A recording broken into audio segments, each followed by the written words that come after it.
Today, another 840,000 Americans get on the unemployment line. And with little hope of more coronavirus relief from the government, the U.S. could be on the brink of a second wave of layoffs. Plus, the House of Representatives dropped a 450-page report on the anti-competitive behavior of big tech. We wade through it with an expert on antitrust law.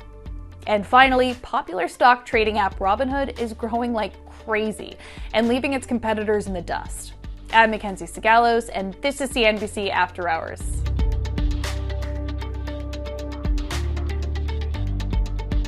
Another day, another round of dashed hopes for additional coronavirus relief from the federal government. But investors are still bullish. Not only did all three major indices finish higher, but all 11 S&P sectors closed in the green as well. Even the airlines rallied, despite House Speaker Nancy Pelosi making it clear that a standalone airline aid bill is a non-starter. The back-and-forth discussions on payroll funds for airlines between Pelosi and Treasury Secretary Steve Mnuchin heated up after President Trump called off all COVID relief negotiations until the election, only to seemingly reverse course and urge Congress to pass stimulus measures. So here's the deal. Pelosi wants a large package with aid for unemployment benefits, state and local governments, small businesses, and airlines. The Trump administration isn't into the big price tag of something that massive. They'd rather pass measures in a piecemeal fashion. But it looks like that's not going to happen either. Now, as the two sides in Washington stare each other down, America is in the middle of what can only be described as a jobs crisis. We learned this morning that 840,000 people filed first-time jobless claims last week. That's thousands more than economists were expecting. These numbers are high, really, really high, and they paint a picture of a stalling economy. Now, yes, they're lower than the numbers that we saw in March, but they've been roughly the same for weeks now. Not to mention the fact that they're significantly higher than the country's last recession in 2008. These first-time claims peaked at 695,000 back then. Right now, they've been above that level for 29 straight weeks. 25.5 million Americans are collecting some type of unemployment benefit right now. And the layoffs, well, they just keep coming. Disney, Goldman Sachs, and Warner Media are just some of the companies that announced mass layoffs in the past week and a half. Without a stimulus bill from Congress to give the economy a shot in the arm, it's likely going to get worse. The last 10 days, multiple companies from different industries have announced plans to lay off more workers, and it really coincides with these stalled stimulus talks taking place in Washington, plus other data that points to an inconsistent recovery in the U.S. economy. There are parts of the U.S. economy that are doing well, for example, e-commerce. Just look at Amazon's sales numbers. But then there are other parts of the economy that are still struggling. Travel and hospitality, the industry I cover, nearly half of the 17 million jobs in the hospitality industry were lost in March and April. Since then, about 4.5 million have been restored. However, if a stimulus bill is not passed, there's some interesting data from tourism economics. They say that over 1.3 million jobs will be lost by December. Without that relief, airlines are warning of further pain ahead. We've already seen a number of airlines announce layoffs. Airlines comprise the largest segment in travel. It's a capital-intensive business, and for that reason, they're really depending on that additional relief. And then I would pivot to hotels. We're seeing a growing number of hotel owners miss debt payments. That's resulting in defaults. Already, some high-profile names have closed their doors. Hilton Times Square, for example, had to do that. So then that, of course, leads to more job losses. There are a couple different initiatives that companies are using. One program is a temporary leave of absence, and then Southwest using pay cuts as a way to retain their staff. Chevron overnight asking some employees to reapply for their positions. So these are examples that shed light on how companies are trying to implement different strategies to avoid further layoffs. So the mixed messages from Washington are certainly confusing, to say the least. From the people I've spoken to, whether it's small business owners or travel agents, it's really kept them on edge. And it's also frustrating for some of them to know that it's politics getting in the way potentially of a deal. Okay, let's get to our sound check. Here's a roundup of the day's biggest action and what the top newsmakers and business leaders had to say on CNBC's airwaves.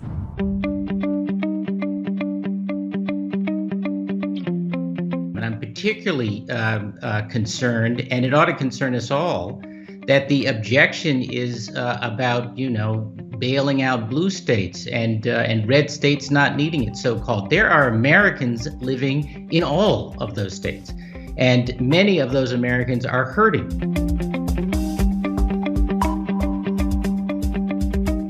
It's clear that cable cord cutters have probably held off until the start of the sports season to pick up their virtual subscription. So we think the tailwind is very strong. We also have college football starting up in the next few weeks, and we feel we're going to be strong into the end of the year.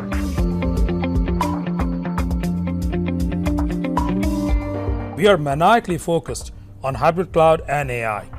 We believe that we can deliver strong growth with the company, with the financial flexibility that we will create through this transaction for the company to be able to grow. And that's what I'm committed to. I'm committed to sustainable growth and accelerating growth over time on those opportunities.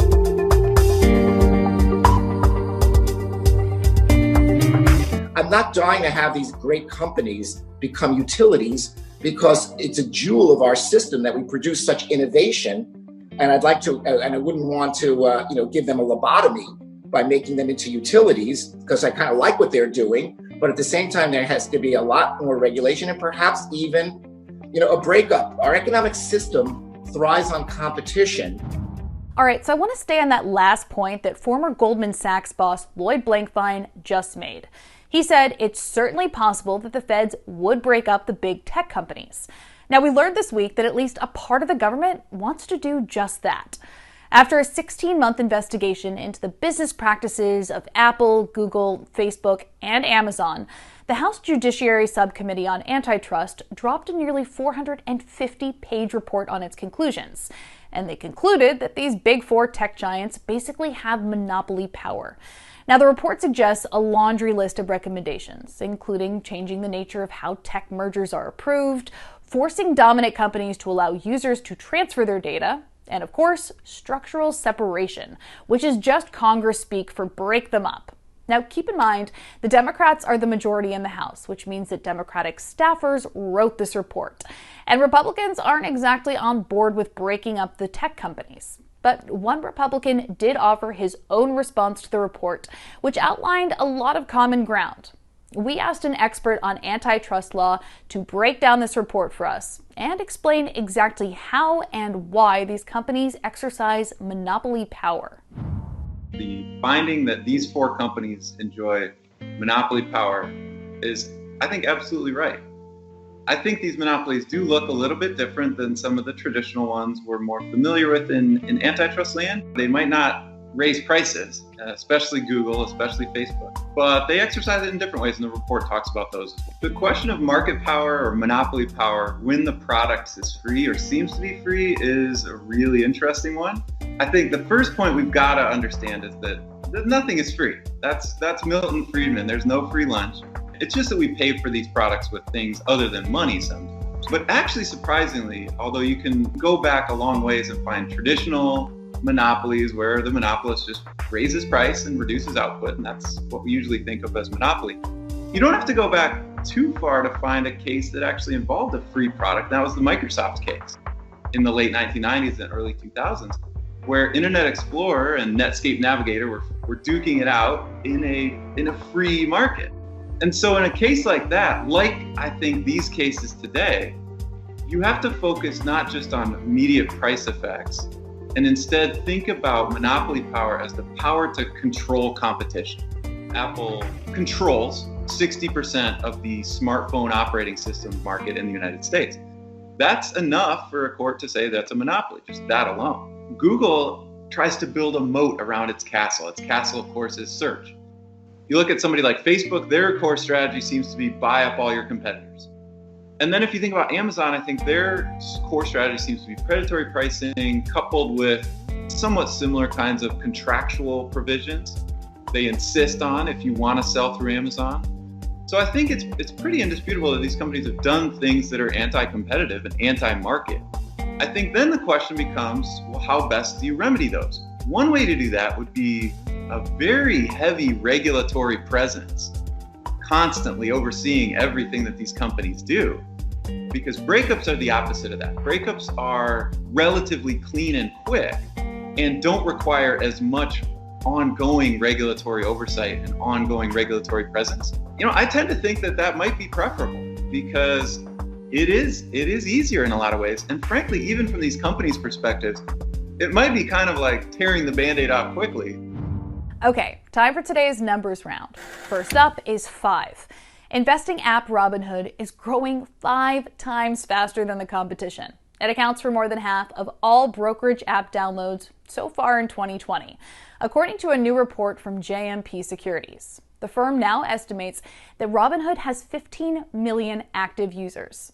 JMP analysts expect the company to follow in the footsteps of other fintech players like Square and Venmo to become a sort of like one-stop shop for finance by building products that help users with mortgages, loan refinancing, and insurance. Next, $7 billion. Wall Street mainstay Morgan Stanley is buying asset management firm Eaton Vance in a deal worth $7 billion.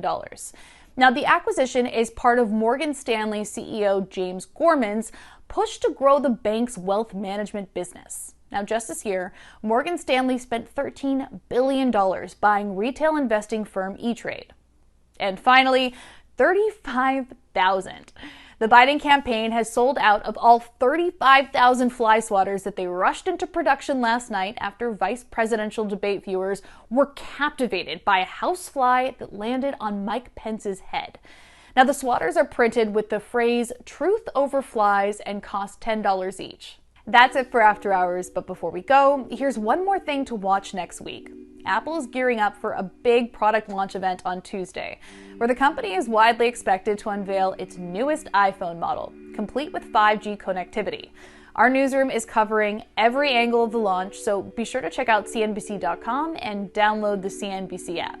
We'll be back here in our home office every Tuesday and Thursday with new editions of After Hours, so be sure to catch us then.